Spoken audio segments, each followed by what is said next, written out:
My name is Ruby Pierce, and I'm 31 years old. I didn't expect my relationship to end because of religion, especially not because I refused to pretend I believed in one. I've been an atheist since I was about 16. Not the confrontational kind. I don't debate strangers or roll my eyes at faith. I just don't have it. And I've always been honest about that. It's not something I hide or soften. It's simply part of who I am, the same way belief is part of someone else. When I met Robert Rahman at a mutual friend's wedding 2 years ago, I told him on our very first date. I remember the moment clearly, the dim bar, the music too loud. Us leaning closer over half-empty glasses. I said it casually, but clearly because I knew religion could be a deal breaker. He smiled and said it wasn't a problem. Told me he was culturally Muslim, but not really practicing. He drank wine with me, never prayed around me, never hesitated over food. I took him at his word. I thought we were aligned. His family, though, that was always complicated. Early on, he mentioned they were traditional, devout, that dating outside the faith wouldn't be easy. But every time I hesitated, he brushed it off. They'll come around, he'd say. Once they meet you, they'll see how happy I am. And I believed him, because when someone you love says that with enough confidence, you want to believe it. For most of our relationship, religion stayed in the background. Not absent, just minimized. Something to manage later. Something future us would handle when the time came. About 6 months ago, things started shifting. Robert began talking about me meeting his parents. At first, I was excited. 2 years in that felt like the natural next step. But every time we got close to setting a date, something delayed it. His father was stressed. His mother was busy. A cousin's wedding. Always a reason. Then, last month, he finally said they were coming to visit. Dinner at his apartment. Just a meeting. Nothing formal. I wanted to make a good impression. I bought a nice bottle of wine for us, obviously got my hair trimmed, ironed, a dress I knew he liked. I was nervous, but in a good way. The kind that comes with stepping forward, not walking into a trap. The night before the dinner, he sat me down. That alone should have warned me. He was tense, fingers laced too tightly together, eyes not quite meeting mine. So, I need to tell you something about tomorrow. My stomach dropped. Those words never lead anywhere good. I may have told my parents something that isn't exactly true. I remember waiting for the rest, my mind racing through harmless possibilities. Maybe he exaggerated my job. Maybe he said I cooked more than I do. Then he said it. I told them you're converting. For us. So we can get married. I just stared at him. You told them what? He rushed forward, voice quick and practiced. It's not a big deal. You just say some words, do a small ceremony thing, and then it's done. We get married, everyone's happy. I felt something cold settle in my chest. Robert, I'm an atheist. You've known that since the beginning. I know, he said quickly. But you don't actually believe in anything, right? So what does it matter if you say some words? It's just for my parents. The audacity of that stunned me into silence. He was asking me to lie publicly permanently about something fundamental. To perform belief because it was convenient. Because my honesty was inconvenient. When did you tell them this? I asked. He hesitated. 3 months ago. 3 months. He'd been planning this for 3 months. Smiling at me, talking about the future, all while setting up a moment where I'd either comply or be the villain. I told him I needed time to think. He cried, said I was being dramatic, said this was a small thing compared to our love. That night I barely slept. Part of me wondered if I was overreacting. I don't believe in anything. So why was this such a line? But every time I imagined standing there reciting words, I didn't mean something inside me recoiled. It wasn't about religion. It was about consent. The next morning, I decided to go to the dinner anyway. Not to convert, but to see exactly what I was walking into. I needed to know how far he'd taken this lie. I arrived at 6. His parents were already there. And the moment I stepped inside, I knew. Candles. A prayer rug. His father holding a Quran. Robert looked at me, half pleading, half resolved. He'd already decided. And in that moment, I understood something with terrifying clarity. This wasn't a misunderstanding. It was an ambush. I stood there for a moment longer than was polite, my hand still on the door. My body caught between instinct and disbelief.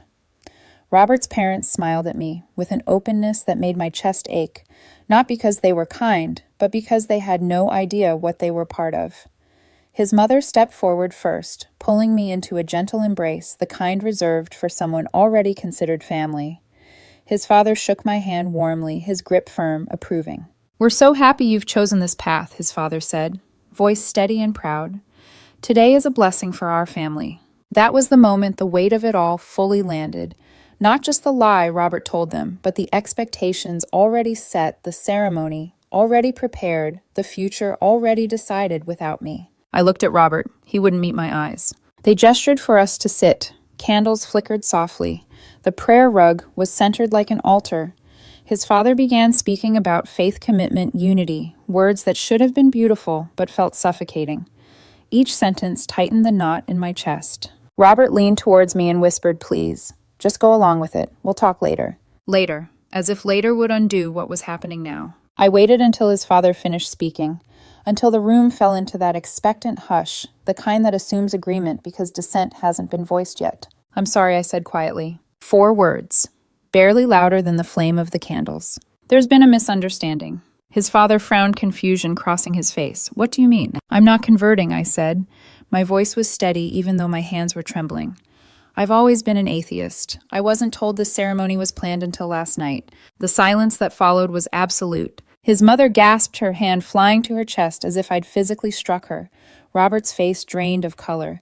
"What are you doing?" he hissed, panic bleeding into anger. "Why would you say that?" "I'm telling the truth," I said, turning back to his parents. "I respect your faith deeply, but I can't pretend to share it." His father's expression hardened. The warmth vanished, like it had never been there. "You have wasted our time," he said slowly, "and humiliated our family." "I didn't intend to," I replied. "I came here to meet you, not to convert. I didn't know this was planned." His mother began crying openly now, murmuring prayers under her breath. Robert stood up abruptly. "You're ruining everything," he said, his voice sharp. "Do you have any idea what you've done?" I looked at him, then really looked, and something inside me broke cleanly instead of shattering. He wasn't surprised. He wasn't confused. He was angry because I wasn't playing the role he'd assigned me. "I'm not going to lie about who I am," I said. "Not for you, not for anyone." His father rose to his feet. "Then why are you here?" "Because I loved your son," I thought. "Because I trusted him." But love didn't feel like enough to justify what was happening. "I think I should go," I said instead. Robert's mother wailed as I picked up my coat.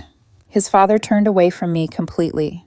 Robert followed me to the door, whispering urgently, "Just wait, please, we can fix this." "No," I said softly. "You decided this without me. There's nothing left to fix." I walked out to the sound of raised voices behind me. Arabic words I didn't understand, but didn't need to. Grief, anger, shame. They all sound the same when trust collapses. I drove home in silence. No music, no radio. Just the hum of the road and the awareness that a 2-year relationship had ended not with a fight, but with a refusal to lie. An hour later, my phone exploded. Missed calls, texts, notifications from a family group chat I didn't even know I'd been added to.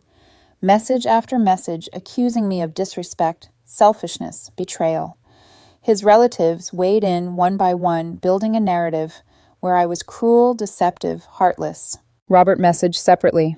"I can't believe you humiliated me like that. I'll never forgive you." I stared at the screen for a long time before replying. "You set me up to participate in a religious ceremony without my consent. I didn't lie. You did." He didn't respond. I muted the chat.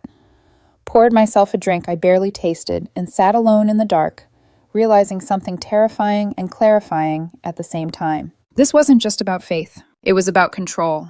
And saying no had consequences. I didn't sleep that night. Not really. I drifted in and out of shallow, restless half-dreams, where the same images replayed on a loop.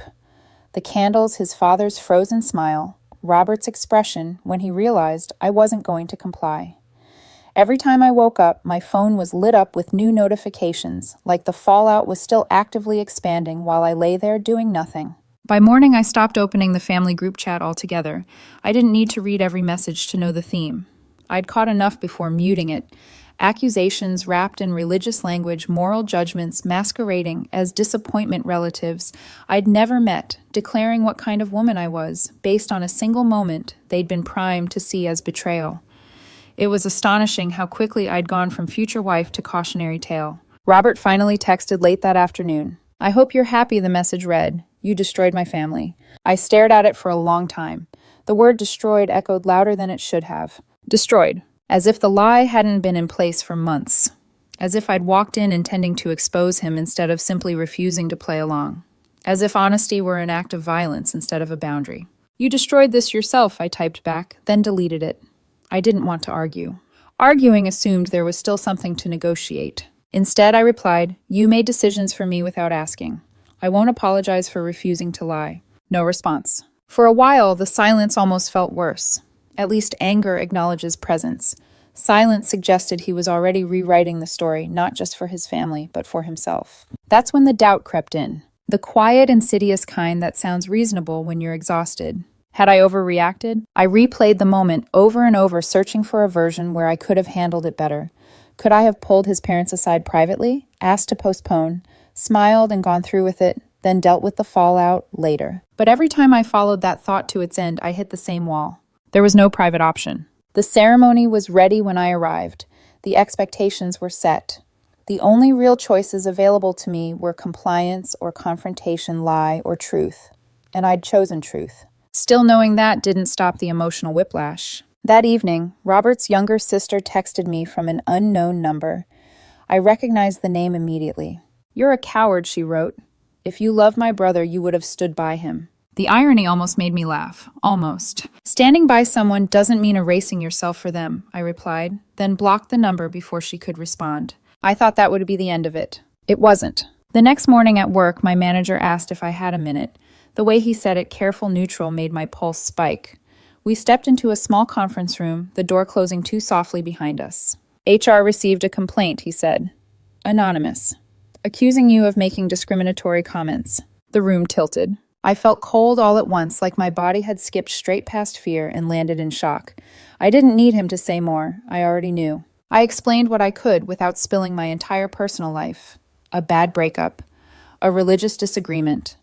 A situation escalating beyond what I'd expected. I told him I suspected retaliation. He listened, asked questions, took notes. "There's no evidence," he said finally, "so nothing is being acted on. But I wanted you to know." I nodded, my hands clenched in my lap. When I got back to my desk, I realized something important had shifted. This wasn't just emotional fallout anymore. This was punishment. And it was only beginning. The knock came at 8 in the morning. Not a polite knock. Not the kind you answer calmly with coffee still brewing.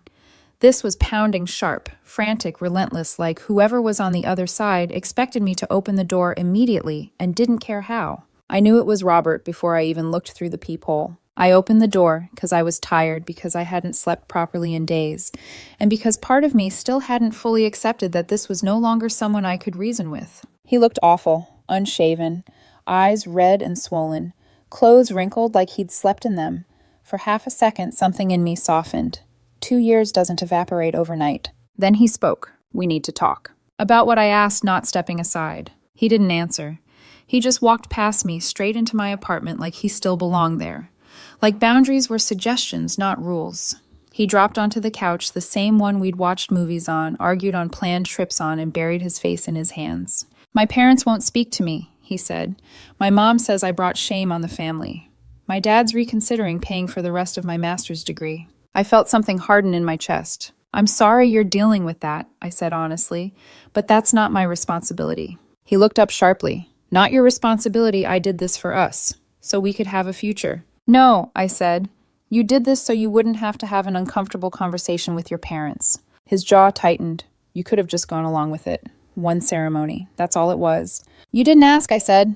"That's the entire point." "I knew you'd be difficult," he snapped. I laughed, a short, disbelieving sound that surprised both of us.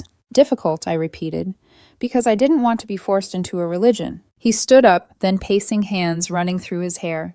He talked about pressure, about culture, about family, about how I didn't understand what it was like to grow up with expectations like his, how women in his family made sacrifices all the time for harmony. "And you couldn't make one?" he asked. "What you asked for wasn't a sacrifice," I said. "It was erasure." That stopped him. For a moment, he just stared at me, like he'd never heard the idea framed that way before. Then his face collapsed into tears again. He said he loved me, said he didn't know how to fix this, asked if we could take a break time to cool down, reassess. "There's nothing to reassess," I said quietly. "You made a decision for me that I can't come back from." He left with a cardboard box of things he'd kept at my place. A hoodie, some books, a charger, normal breakup debris that felt surreal given everything else. I thought that was it. I was wrong. Monday morning, the HR complaint escalated. I was formally asked to document everything. Dates, messages, context. The word retaliation was used out loud this time. By Wednesday, a mutual friend called me, voice cautious. "Hey, I just wanted to ask you directly. Did you say something Extreme at dinner? My stomach dropped. Robert had been telling people I went on an Islamophobic rant, that I insulted his parents' beliefs, that I showed my true colors and stormed out. It was a lie so complete, so calculated that it took my breath away. I explained, slowly, carefully. My friend believed me, thank God, but warned me that Robert had been posting vague things online. Quotes about betrayal, about wolves in sheep's clothing, about men who pretend to respect culture until they're asked to prove it. I documented everything. Screenshots, dates, times, the HR complaint, the sudden narrative shift. Because somewhere between opening my door at 8 a.m. and hearing lies spread about me, I realized something terrifyingly clear. Robert wasn't trying to fix what he broke. He was trying to punish me for not bending. And this was no longer about love at all. By Thursday, I stopped jumping every time my phone buzzed. Not because the messages stopped, but because my nervous system simply ran out of adrenaline. There's only so much constant vigilance a person can sustain before exhaustion takes over and everything dulls into a low, vibrating hum. Robert's younger sister found a new way to reach me. Different number, different tone. My brother made mistakes, she wrote, but you're punishing him too harshly. He's in therapy now because of you. Because of me. I read the sentence 3 times, waiting for it to sound different. It didn't. He's in therapy because he lied to his family for months and tried to force me into something I explicitly said no to. I replied, that's not on me. You don't understand our culture, she shot back. Family is everything. Sometimes women have to carry that burden. That word again, women. As if my role had always been clear to them, even if it had never been said out loud. He wasn't trying to hurt you, she continued. He was trying to make everyone happy. Everyone except me, I typed. She didn't respond to that. Just sent a final message calling me selfish, disrespectful, and cold, then blocked me before I could reply. Friday evening, my phone rang from an unknown number. I almost didn't answer. Something told me I should. It was Robert's father. He didn't bother with greetings. You have embarrassed my family, he said, voice flat and controlled. My son's future is in question because of you. I felt a strange calm settle over me, the kind that only comes when fear gives way to clarity. Sir, I said I was never told about the conversion plan until the night before. Your son misled both of us. She was protecting us from conflict, he replied. This is what women do for their families. No, I said evenly. She was protecting herself from hearing no. That's not the same thing. There was a pause on the line, not silence breath, anger being contained. A real woman would have handled this quietly, he said.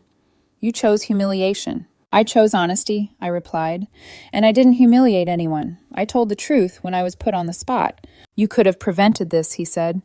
You could have protected his honor. I'm not responsible for maintaining honor built on lies. The line went dead. I stood there for a long moment, phone pressed to my ear, long after he'd hung up, realizing my hands were shaking. That night, when I came home from staying late at work, I found the scratch. A long, deliberate line running from the driver's door to the rear panel of my car. Not accidental, not subtle. Someone had pressed down hard and dragged whatever they were holding with intent. I stared at it under the parking lot lights, a hollow feeling opening in my chest. I filed a police report. The officer was polite, professional, and honest. Without witnesses or camera footage, he said there's not much we can do. I nodded. I wasn't surprised. The estimate to fix it came back the next day. $800. Not catastrophic, but symbolic. Another cost of saying no. Another reminder that my refusal had consequences they were willing to enforce. That weekend, I packed a bag and stayed with a friend. I didn't feel unsafe exactly, but I didn't feel settled either. My apartment, once comforting, now felt exposed, like the walls had thinned. Sitting on my friend's couch, watching bad action movies and pretending I was fine, I finally admitted something to myself I'd been avoiding. This wasn't just emotional retaliation. It was intimidation. And it wasn't stopping on its own. Sunday night, I couldn't do it anymore. I was sitting on my friend's couch, half watching a movie I'd already forgotten the plot of when my phone buzzed again. Another unknown number. Another message preview that made my chest tighten before I even opened it. It wasn't threatening. That was the worst part. It was pitying. I hope you're satisfied, the text read. You got what you wanted. He's broken. That was when something in me finally snapped, not in anger, but in resolve. This wasn't going to stop because I stayed quiet. It wasn't going to stop because I stayed reasonable or empathetic or understanding of cultural pressure. Silence wasn't being interpreted as grace. It was being interpreted as permission. The next morning, I called my college roommate, the one who'd become a lawyer, and used to joke that documentation was sexier than revenge. I hadn't wanted to involve him. Admitting I needed legal help felt dramatic, like admitting I'd lost control of my own life. I told him everything: the ambush, the group chat, the HR complaint, the lies to friends, the keyed car, the calls, the messages, the framing of my refusal as cruelty instead of consent. He was quiet for a long time. "This is harassment," he said finally. "Clear pattern. And it's escalating." My stomach twisted. "So what do I do?" "You send a cease and desist," he replied. "It doesn't mean you're suing. It means you're drawing a line." He drafted it that afternoon. I watched him work my name typed neatly at the top of a document that felt surreal in its precision. Every incident listed, every date, every piece of evidence referenced calmly clinically. No emotion, no exaggeration. Just facts. The letter demanded immediate cessation of all contact, not just with me, but with my family and my employer.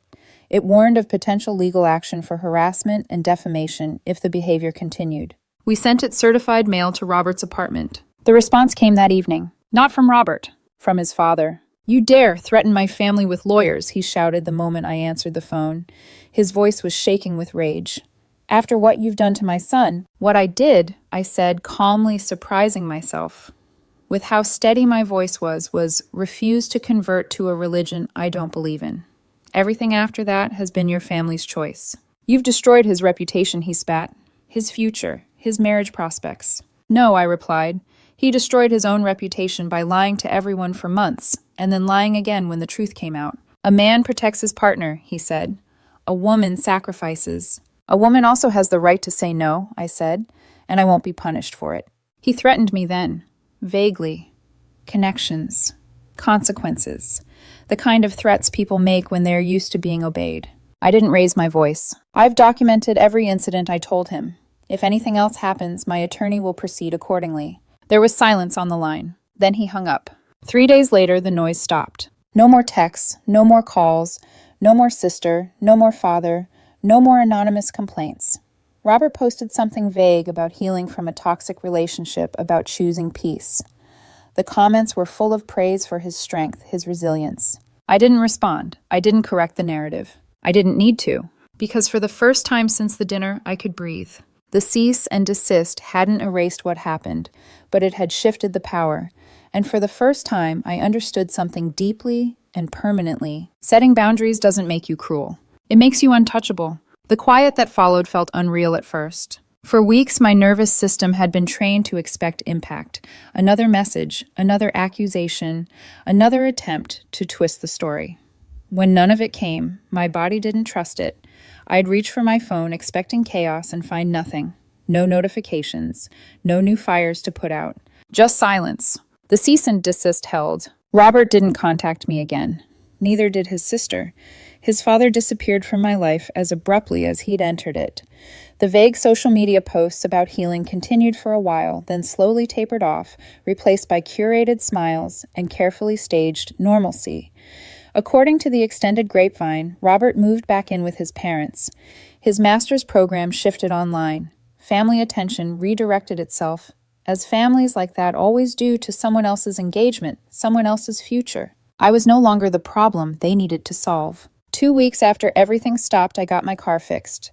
$750 out of pocket. Insurance wouldn't cover it without proof. It hurt not just the money, but the reminder of how far things had escalated. I treated it like tuition, an expensive course in boundaries, consent, and what happens when you ignore red flags because love makes you hopeful. Work settled down too. My manager checked in quietly one afternoon, told me the HR complaint had gone nowhere. "Whatever happened," he said, "you handled it professionally. That matters." It was a small thing, but after weeks of being framed as unreasonable, selfish, or cruel, it felt like an anchor, something solid and real. I started seeing a therapist. Not because I felt broken, but because I needed help untangling the part of me that had stayed quiet for so long. The part that had accepted dismissive jokes about my atheism. The part that had let "we'll deal with it later" replace honest conversations about compatibility. She helped me see the pattern. The way Robert talked about my beliefs as temporary, negotiable, less serious because they weren't religious. The way his family was always framed as an obstacle to manage rather than people I'd ever be allowed to disagree with. The way love was used as a reason I should bend, adapt, sacrifice, but never ask the same in return. What would you do differently? She asked me one session. I didn't answer right away. I'd take myself more seriously, I said finally. I wouldn't assume compatibility just because I want it to be there. She nodded. That's growth. I rearranged my apartment, moved my desk to the window where Robert's reading chair used to be, bought a new couch leather, the kind I'd always wanted, but he said felt too much like a bachelor pad. It sounds small, but it mattered. Each change was a quiet, reclaiming proof that the space was mine again. I'm not dating. People have tried to set me up. I've said no without guilt. I'll know when I'm ready. For now, I'm focused on work on friendships that showed up without conditions on learning who I am outside the shape of a relationship. Someone messaged me recently asking if I'd ever consider converting for a partner in the future. The answer is still no. Not because I look down on religion, not because I'm inflexible, but because my lack of faith is as fundamental to who I am as someone else's belief is to them. Asking me to convert is asking me to be someone else, and I already spent 2 years with someone who thought that was acceptable. Never again. If I meet someone religious in the future, the conversation will happen early. Not on the first date, but early enough that no one is building a fantasy the other person never agreed to live in. If the answers don't align, we part with honesty instead of resentment. No ambushes, no 3-month deception campaigns, just clarity. Looking back now, I don't regret walking out of that dinner. There was no version of that night where I kept my integrity and stayed. The choice was lie or truth. I chose truth. That cost me a relationship, but it saved me from a lifetime of quiet erasure. So this is where things stand. The storm passed, the damage was done, and I rebuilt not dramatically, not loudly, but deliberately. I'm still an atheist, I still respect other people's beliefs, and I still refuse to fake my own. Love isn't enough without respect. Consent isn't optional, and anyone who tells you otherwise is